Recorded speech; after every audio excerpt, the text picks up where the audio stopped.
Hi friends, मेरा नाम है सोनिया और आज हम कुछ नया सीखने वाले हैं। मुझे ये बताइए, क्या आपको म्यूज़िक या संगीत पसंद है? वेल, आई एम श्योर आपको पसंद होगा ही। और अगर आपको संगीत और म्यूज़िक के बारे में इंग्लिश में सही ढंग से बात करनी है और कुछ वर्ड्स जानने हैं जो म्यूज़िक से रिलेटेड है, तो आपको ये लेसन आज ध्यान से देखना पड़ेगा। ऑलराइट, क्योंकि आज हम सीखने वाले हैं म्यूज़िक के बारे में। अब म्यूज़िक का मतलब तो आप जानते ही हैं, म्यूज़िक का मतलब है संगीत।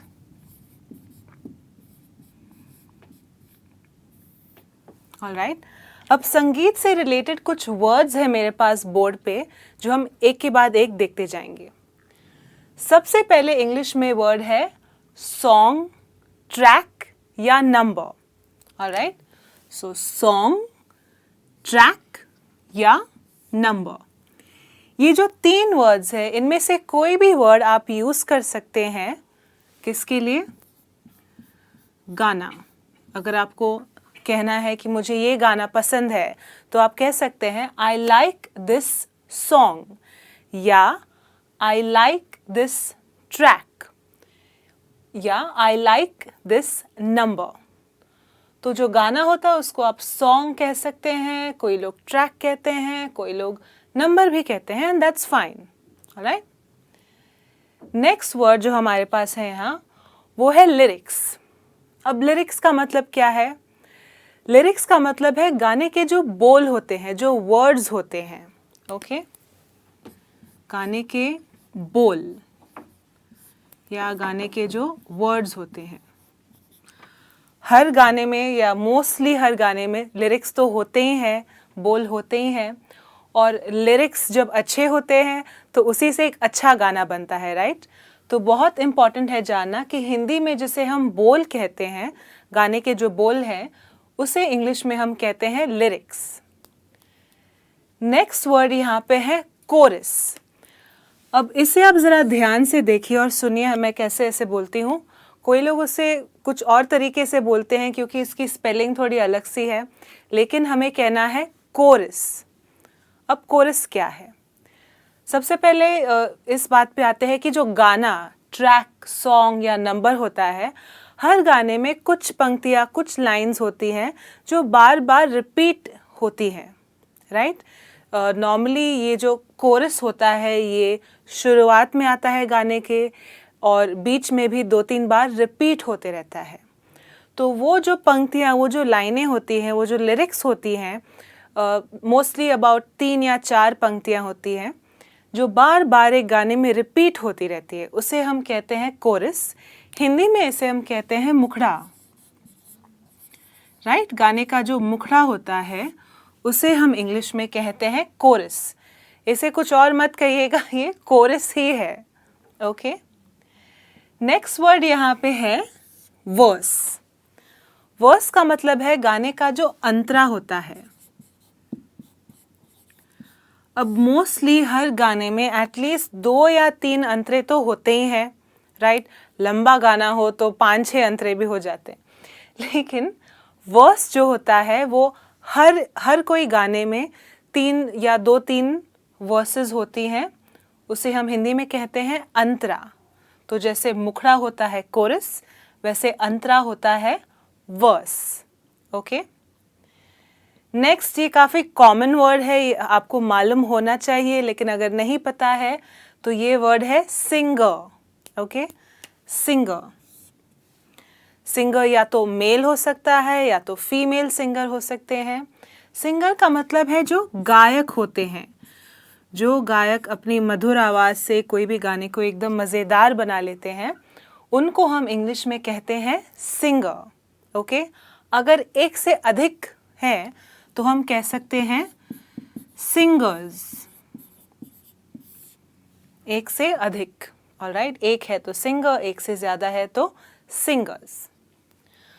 अब एक सॉन्ग, ट्रैक या नंबर को डिस्क्राइब करने के लिए मेरे पास 2 वर्ड्स हैं यहाँ पे। सबसे पहला वर्ड है डुएट। ओके, ये आपने सुना होगा काफ़ी बार या पढ़ा भी होगा, लेकिन डुएट है क्या एक्चुअली? डुएट का मतलब है वो गाना जिसमें दो लोग गा रहे हैं. ओके, दो लोग जब गाते हैं तो हम कहते हैं डुएट.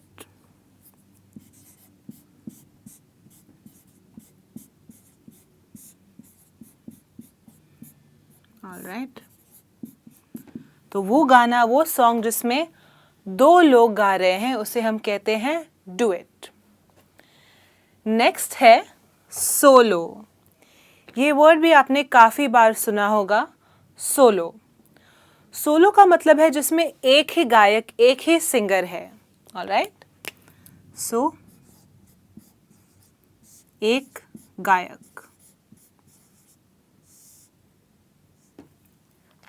ओके, तो अगर आपको कोई सॉन्ग को, कोई नंबर या ट्रैक को डिस्क्राइब करना है तो आप कह सकते हैं this is a duet.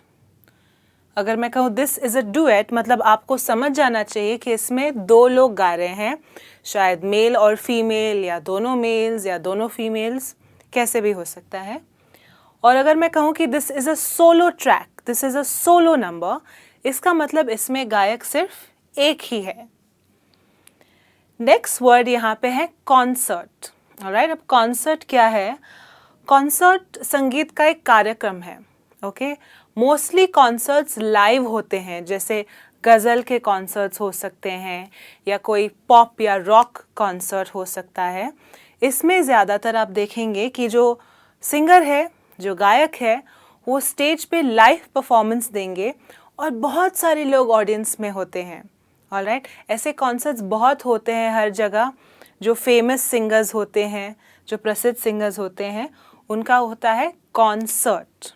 Alright, तो कॉन्सर्ट का मतलब है संगीत का कार्यक्रम. और मोस्टली होता है लाइव, मतलब अगर आप टीवी पे भी देख रहे हैं तो वो तभी के तभी शूट हो रहा होता है, लाइव कॉन्सर्ट. और फाइनली यहाँ पे एक बहुत ही अलग सा वर्ड है, थोड़ा टफ लग रहा है लेकिन इसको हम लोग सिंपल बना लेते हैं.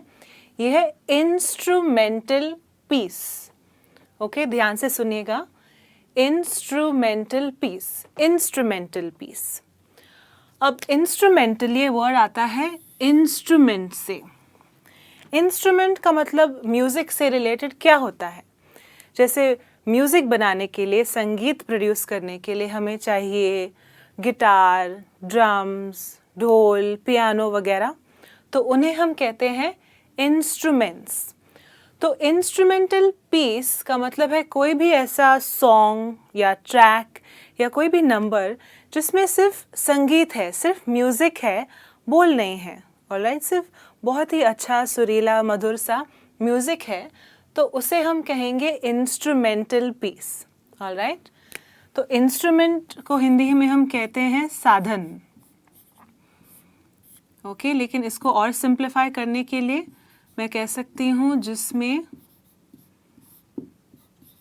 बोल नहीं है.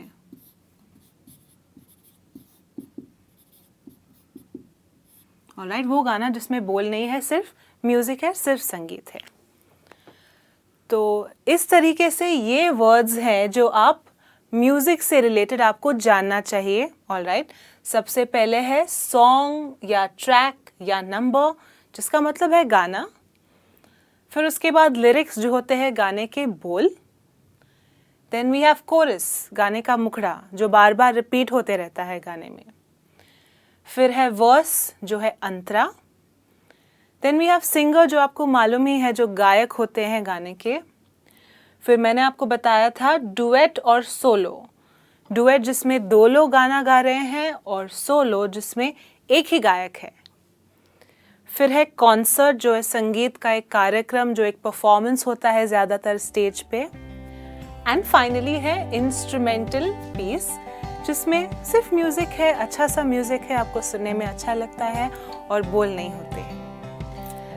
तो जी हाँ, यही है वर्ड्स हमारे पास आज म्यूज़िक से रिलेटेड जो आपने इंग्लिश में सीखे हैं.